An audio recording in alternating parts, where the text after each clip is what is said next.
I always knew my family had a way of looking down on people. They just never thought I'd notice. Or maybe they assumed I'd grow used to it. I grew up in a middle-class suburb outside of Chicago.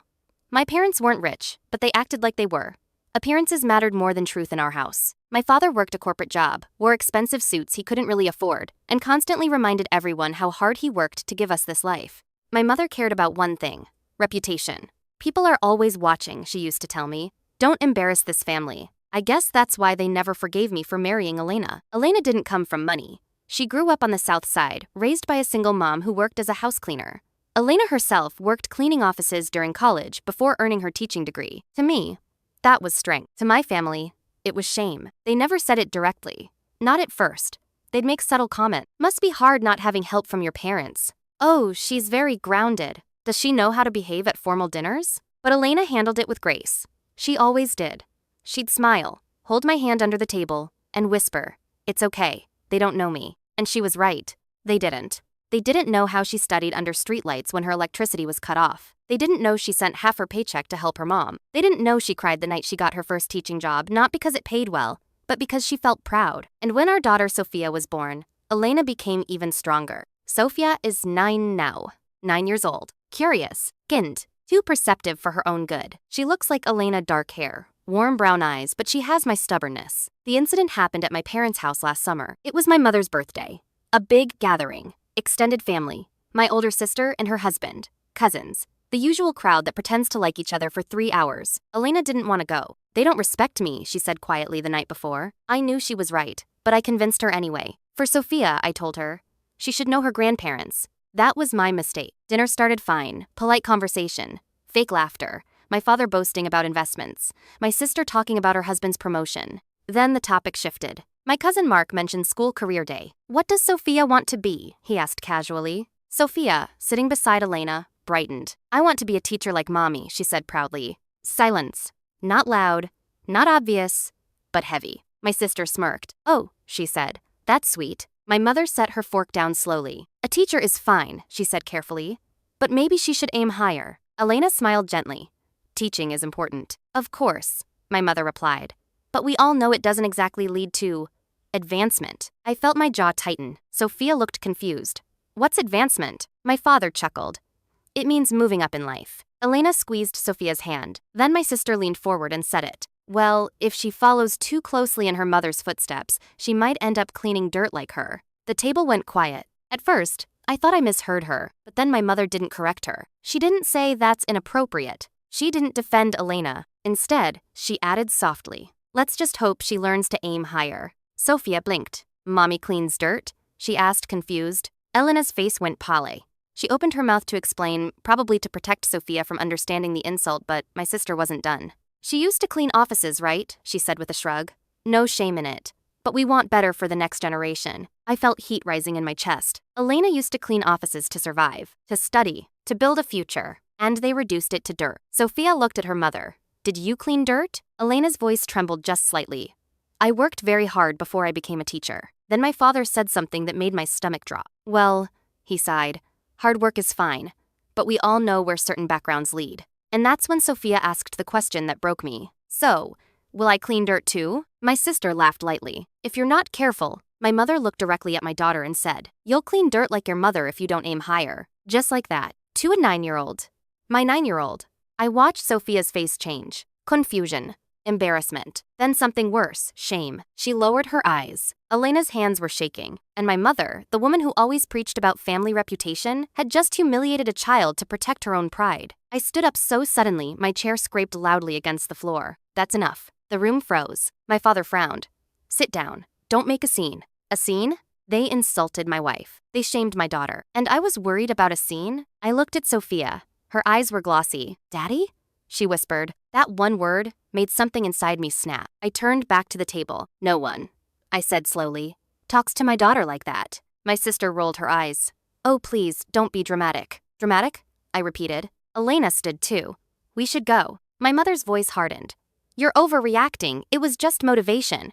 Motivation. That's what she called humiliation. I leaned over the table slightly. "You don't motivate a child by telling her she'll end up beneath you." My father's tone turned cold. "You're embarrassing this family." There it was again. Reputation. Image. Control. I looked at Sophia, still small, still confused, absorbing every word. And I realized something terrifying. If I stayed silent, she'd think they were right. I didn't sit back down. I didn't apologize. And for the first time in my life, I didn't care what my father thought. "Elena," I said quietly, keeping my eyes on my mother, "take Sophia to the car." My mother scoffed. "You're seriously leaving over this?" I ignored her. Elena nodded, gripping Sophia's hand gently. Sophia looked back at me as they walked toward the hallway. Her eyes weren't just sad. They were questioning, as if she was trying to figure out whether her grandmother was right. That hurt more than the insult itself. When the front door closed behind them, I turned back to the table. The room felt smaller now, tighter. My father leaned back in his chair, arms crossed. "You're making this bigger than it is." "Bigger than it is?" I repeated slowly. My sister sighed dramatically. "Oh my God, it was a joke. You told my 9-year-old she'd clean dirt like her mother." "It's not like it's a lie," she muttered. That's when I realized something. They didn't think they were wrong. They genuinely believed they were superior. Because Elena once cleaned offices, because she came from less, because she didn't grow up in their polished, fake world. My mother folded her hands neatly. "You married beneath your potential. We accepted it. But don't expect us to celebrate it." Accepted it. Like Elena was a charity case. I felt something inside me shift. For years, I'd tried to keep peace. I'd laughed off comments, changed subjects, smoothed over tension. Because family is family, right? But family doesn't humiliate children. "You didn't accept her," I said quietly. "You tolerated her." My father's expression hardened. "Watch your tone." "No," I said. "You watch yours." The table went silent again. I wasn't the obedient son anymore. And they didn't like it. My mother stood up slowly. "We worked our entire lives to build a certain standard. You can't expect us to pretend we're thrilled about regression." Regression. Like loving, Elena was a downgrade. "You're talking about the woman who helped me build my business," I shot back. My sister laughed under her breath. "Please, your company was going to succeed anyway." It wasn't. They didn't know that in the early days, when I barely made payroll, Elena used her teaching salary to cover rent. They didn't know she stayed up late helping me review contracts. They didn't know she believed in me when I doubted myself. They only saw where she started, not where she stood now. "You owe your daughter an apology," I said firmly. My mother's face went cold. "I will not apologize for encouraging ambition." "That wasn't encouragement," I replied. "That was cruelty." My father stood up too now, towering slightly. "You're choosing her over your own blood." I didn't hesitate. "Yes." The word hung in the air like a slap. My sister's mouth fell open slightly. My mother looked stunned. But I wasn't finished. "You don't get to insult my wife. You don't get to plant shame in my daughter's head. And you definitely don't get to pretend it was a motivational speech." My father shook his head. "You've changed." Maybe I had. Or maybe I'd finally stopped pretending. I grabbed my keys from the counter. "If you can't respect my family," I said at the door, "you won't see us." My mother's voice followed me. "Don't be dramatic. You'll cool off." But I didn't answer. Outside, the air felt different, cleaner. Elena was sitting in the passenger seat, staring ahead. Sophia was quiet in the back. Too quiet. I opened the driver's door and got in. For a few seconds, none of us spoke. Then Sophia's small voice came from behind me. "Daddy?" I swallowed.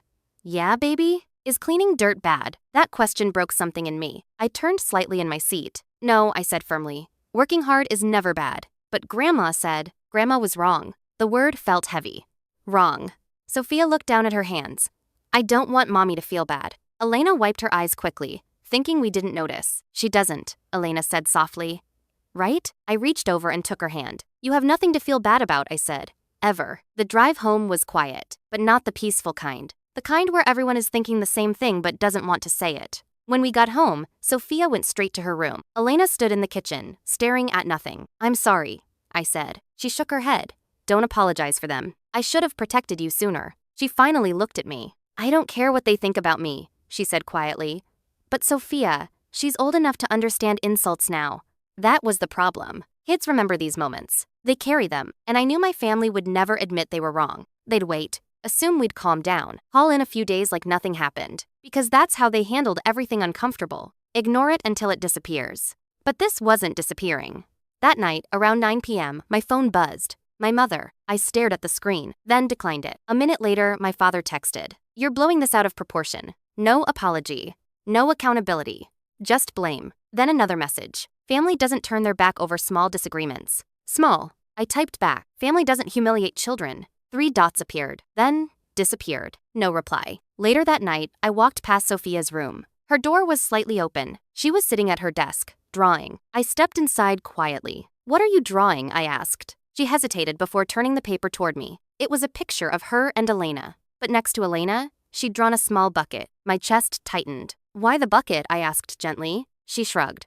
"Because Grandma said she cleaned dirt." I knelt beside her. "Your mom worked hard to become a teacher. That's something to be proud of." Sophia looked unsure. "Are we poor?" she asked softly. That question wasn't about money. It was about worth. And that's when I realized something else. If I let my family stay in her life without consequences, they wouldn't stop. They'd chip away slowly. Little comments, little jokes, until she believed she was less. And I wouldn't let that happen. Not to my daughter. Not to my wife. Not again. I stood up. And for the first time, I wasn't thinking about peace. I was thinking about boundaries. And maybe something more. Because if they wanted to protect their reputation so badly, maybe it was time they understood what it felt like to lose control of it. The next morning, I didn't wake up angry. I woke up clear. There's a difference. Anger is loud. Clarity is quiet. And clarity told me one thing. If I didn't draw the line now, my daughter would grow up watching me accept disrespect. I made coffee while Elena got Sophia ready for school.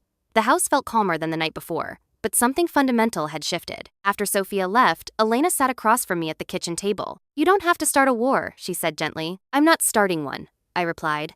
"I'm ending one." She looked at me carefully. She knew my family. She knew how they operated subtle manipulation, reputation management, emotional guilt. "They won't apologize," she said. "I know. And if you push too hard, they'll turn it around on you." "I know that too." She reached for my hand. "I don't want this to cost you your parents." That's the thing about Elena. Even after being humiliated, she was still thinking about me. But I wasn't thinking about my parents anymore. I was thinking about Sophia drawing that bucket. That tiny symbol of inherited shame. And I couldn't let that stand. The conversation. That afternoon, I drove to my parents' house alone. Not to argue, to establish terms. My father opened the door. He looked unsurprised. "I figured you'd come around," he said. "I didn't," I replied calmly. He frowned slightly but stepped aside to let me in. My mother was in the living room, folding laundry like nothing had happened. She didn't look up. "I'm glad you're ready to be reasonable," she said. "I'm not here to be reasonable," I answered. "I'm here to be clear." That got her attention. She set the laundry down slowly. My father crossed his arms. "We're not apologizing for encouraging ambition?" I nodded once. "Then you won't be seeing Sophia." Silence. Not dramatic. Just heavy. My mother blinked. "Excuse me? You heard me. You would keep our granddaughter from us over a comment?" "Yes." My father's jaw tightened. "That's extreme." "No," I said evenly. "What's extreme is telling a 9-year-old she'll clean dirt like her mother, as if that's something shameful." My mother stood up now. "You're twisting it." "I'm quoting you." She opened her mouth probably to reframe it again, but I continued. "You don't get access to my child if you can't respect her mother." My father scoffed. "You're letting her control you." That almost made me laugh. For years, they'd tried to control me with guilt. And now that I wasn't bending, suddenly I was being controlled? "No," I said quietly. "I'm choosing my family." My mother's eyes narrowed. "We are your family." I shook my head slowly. "No. Elena and Sofia are." That landed. Hard. For the first time, they looked uncertain. Because control only works when the other person is afraid to lose you. And they were starting to realize I wasn't afraid anymore. The boundary. "I'm giving you a choice," I said calmly. "You apologize to Elena. You apologize to Sophia. Sincerely. No excuses. No but. No reframing. And if we don't?" my father asked coldly. "Then we step back. Completely." My mother's voice turned sharp. "You destroy this family's image over pride?" There it was again. Image. Reputation. Control. "You care more about image than impact," I replied. "And I care more about my daughter's self-worth than your dinner party stories." My father looked at me like he didn't recognize me. Maybe he didn't, because the obedient version of me was gone. "You've changed," my mother whispered. "No," I said softly. "I grew up, and then I left." The fallout. For 3 days, there was silence. No calls. No texts. Then, on the 4th day, my sister called Elena, not me. Elena put it on speaker. "She's really doing this?" my sister asked. "Yes," Elena replied calmly. "This is ridiculous. Mom's been crying all week." Elena didn't flinch. Maybe she should think about why. There was a pause. "You're tearing this family apart." Elena's voice stayed steady. "No, your words did that." Click. Call ended. That night, my phone buzzed. A message from my mother. "Can we talk?" I stared at it for a long moment. Then I replied, "Are you ready to apologize?" 3 dots. Gone. Then, yes. The apology. They came to our house the next evening. Not for dinner. Not for a show. Just to talk. Sophia was in the living room when they walked in. She froze slightly when she saw them. That alone told me everything. My mother knelt in front of her. Not dramatically. Not theatrically. Just uncertain. "Sophia," she began. Her voice softer than I'd ever heard it. "What I said last week was wrong." Sophia blinked. My father cleared his throat awkwardly but stayed silent. My mother continued. There is nothing wrong with cleaning. There is nothing wrong with hard work. And there is nothing wrong with your mother. Elena stood beside me, very still. I was unkind, my mother admitted. And I'm sorry. Sophia looked at her carefully. Are you mad at mommy? She asked. My mother hesitated. Then, quietly, no. Do you think she's less? My mother swallowed. No. Sophia looked up at Elena, then back at her grandmother. Okay, she said simply. Kids are merciful like that. They don't hold grudges the way adults do. But they do remember who made them feel small. My father stepped forward. I shouldn't have minimized it, he said stiffly. That was wrong. It wasn't poetic. It wasn't emotional. But it was accountability. And that was enough. For now, the real victory. Later that night, after they left, Sophia came into the kitchen. Daddy? Yeah? Grandma said sorry. She did. Sophia smiled slightly. I don't think cleaning dirt is bad, she said. It's not. She looked thoughtful. I still want to be a teacher. Elena laughed softly. Good. And maybe, Sophia added proudly, I'll clean my own dirt too. I felt my throat tighten. Not because of what she said, but because of what she didn't believe anymore. She didn't believe she was beneath anyone. That was the victory. Not humiliating my parents. Not winning an argument, but protecting my daughter's sense of worth. Final reflection. My relationship with my parents isn't the same. It's quieter, more careful. There are boundaries now, and they know crossing them has consequences. But here's what I learned. Silence doesn't keep peace. It protects disrespect, and the moment I stopped trying to preserve their comfort, I started protecting my family. If I had stayed silent that night, Sophia would have learned that shame is inherited. Instead, she learned something better. Respect is earned, and family is chosen by how they treat you, not by blood.